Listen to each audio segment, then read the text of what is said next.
What's up? I'm Vin, and today I want to go through some trig equations. So we want to find a solution to this here. We have 5 sine theta plus 3 equals 3. So we could start this by subtracting 3 on both sides. And that's going to give us 5 sine theta is equal to 0. And when we divide by 5, we're going to have sine theta equals 0. And for this question here, what we're looking for is the solution set contains all multiples of. Well, one thing we have to know about sine theta is that sine theta, it starts at 0, 0, and then it hits the x-axis repeatedly, infinitely often.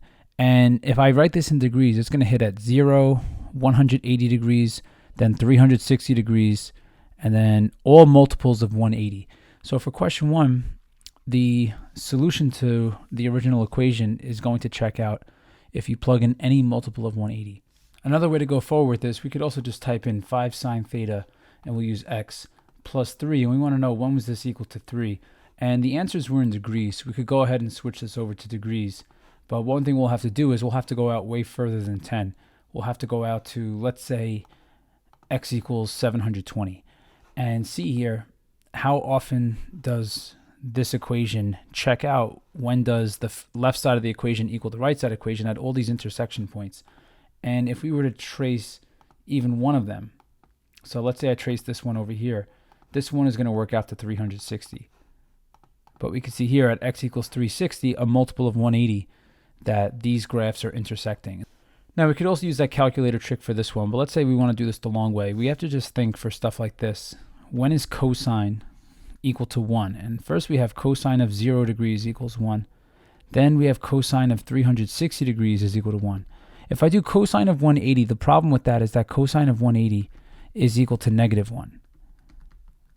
So this is just stuff to be mindful of. So if I set 2 theta, the inside, equal to the first answer, 0 degrees, that gives us theta equals 0 degrees. And the problem with that is that's not an answer choice, but it would in fact check out. So then we go to the next one.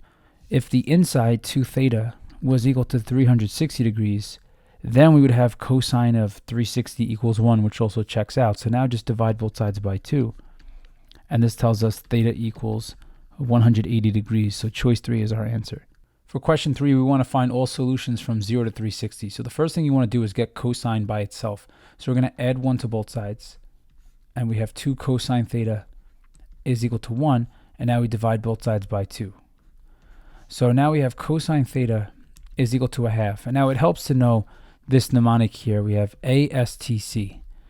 I've heard ones like all students take calculus, funny ones, all students take crack, whichever one helps you remember it. But what I do know here is that cosine theta is positive, which means our solution is going to be in quadrant 1 and quadrant 4. So just thinking about that, we can eliminate answer choices 1 and 2.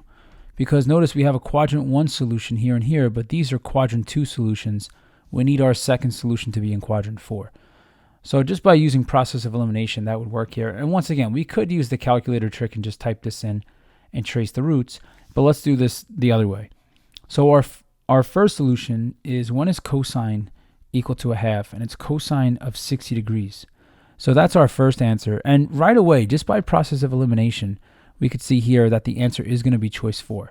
So if we don't know this off the top of our head, you could always do cosine inverse of a half in a calculator, and the degree answer is going to be 60 degrees. But then to get this second solution without process of elimination, we could also call 60 our reference angle because it's positive and acute.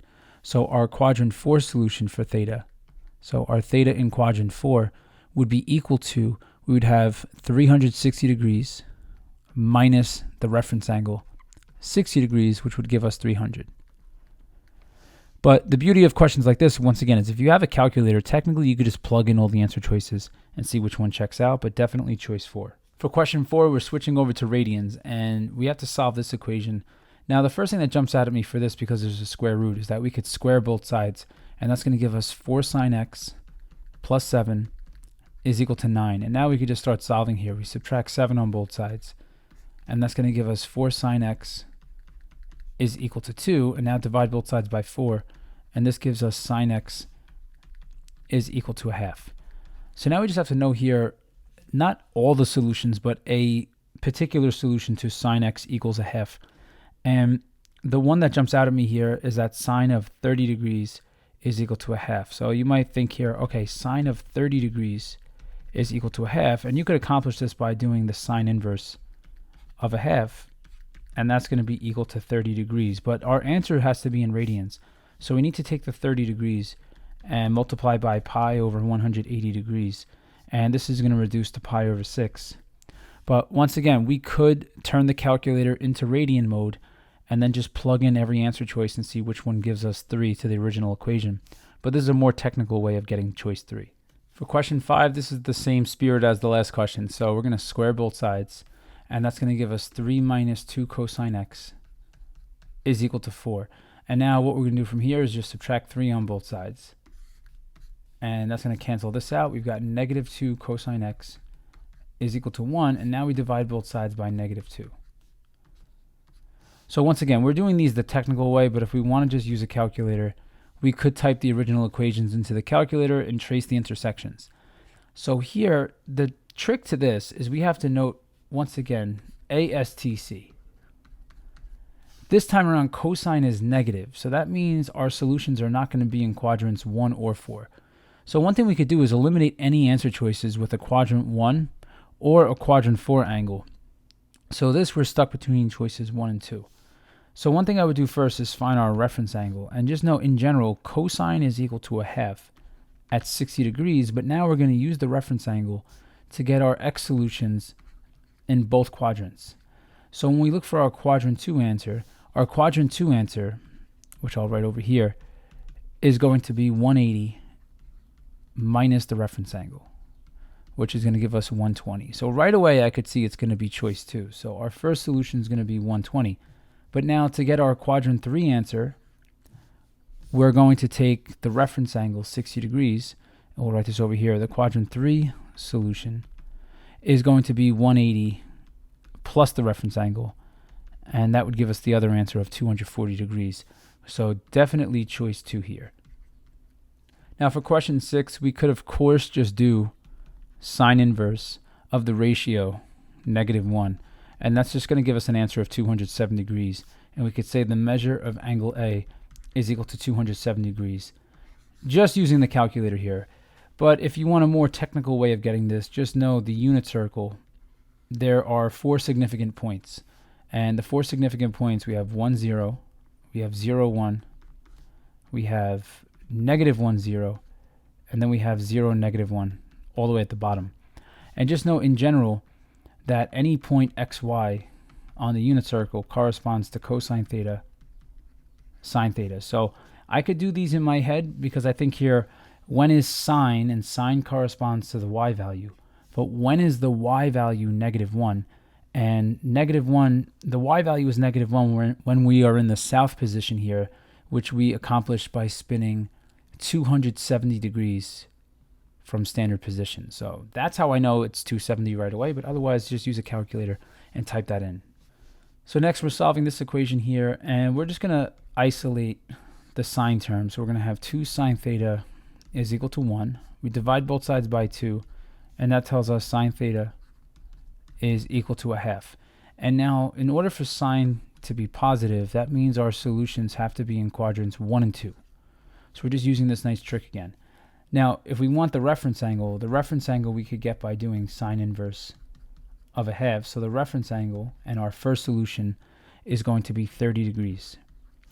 So then all of our solutions, we have theta equals, our first solution is 30 degrees, but now our quadrant 2 solution, so quadrant 2, our answer is going to be 180 minus the reference angle.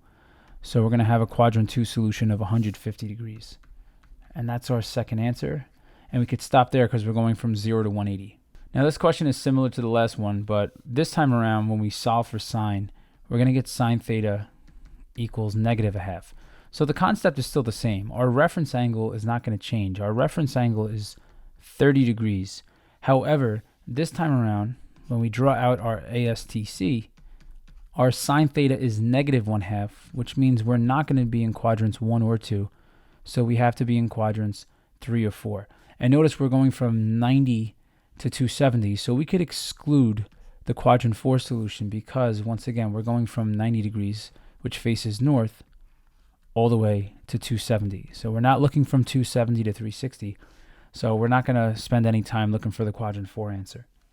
So that means here that theta in quadrant 3, so this is for quadrant 3, is going to be equal to 180 degrees plus the reference angle, which is 30 degrees. So our only solution to question 8 is 210 degrees. So for question 9, we're looking for x, and x is going to be between 0 and 90, which means we're going to be in quadrant 1. So what we do here is we solve for sine x. So if we add root 2 to both sides, we have 2 sine x is equal to square root 2. And now divide both sides by 2. And if we want to get this answer, let's say we don't have this memorized, when is sine equal to root 2 over 2? Let's say we don't know it's 45 off the top of our head. We could say x is equal to, and we do the sine inverse of root 2 over 2. So x is equal to 45. This notation is a little bit weird because we're finding the x value. So they told us x degrees. So I'll say x degrees is equal to sine inverse of root 2 over 2, which is technically equal to 45 degrees. So then we could just say the value of x is equal to 45. So this is like an annoying little notation trap here, but we're saying x equals 45. For question 10, we want the smallest positive angle that satisfies this equation. So we could start by subtracting 1 on both sides. And we'll have 2 cosine x equals minus 1. And then we'll divide both sides by 2. And that gives us cosine x equals negative a half. So since cosine is negative, that means we're not in quadrant 1 or 4. So we're going to be in quadrants 2 and 3. So if we want the smallest positive angle, we're going with the quadrant 2 answer. So first up, we could find the reference angle. And the reference angle is going to be cosine inverse of just positive 1/2, which would give us positive 60 degrees. So then, once again, if we want the smaller angle, then x in this case is going to be the quadrant 2 answer, and that's going to be 180 minus 60 degrees. So x is going to be 120 degrees. So that's our solution to question 10. All right, so here we go. This one is a lot like the last question, so I'll just use the last bit of work. We're going to get to the step cosine theta equals negative a half, but this time around, we want the measure of angle theta from 180 to 270. So ASTC, 180 to 270 is quadrant 3. Okay, so this is a fancy way of saying the quadrant 3 solution, which makes sense because once again, if cosine is negative, that means our answer could be in quadrants 2 or 3. So our reference angle from before was 60 degrees, but now we're going into quadrant 3. So the only solution here is going to be 180 degrees plus the 60 degree reference angle because we're looking at quadrant 3. So our answer to 11 is 240 degrees.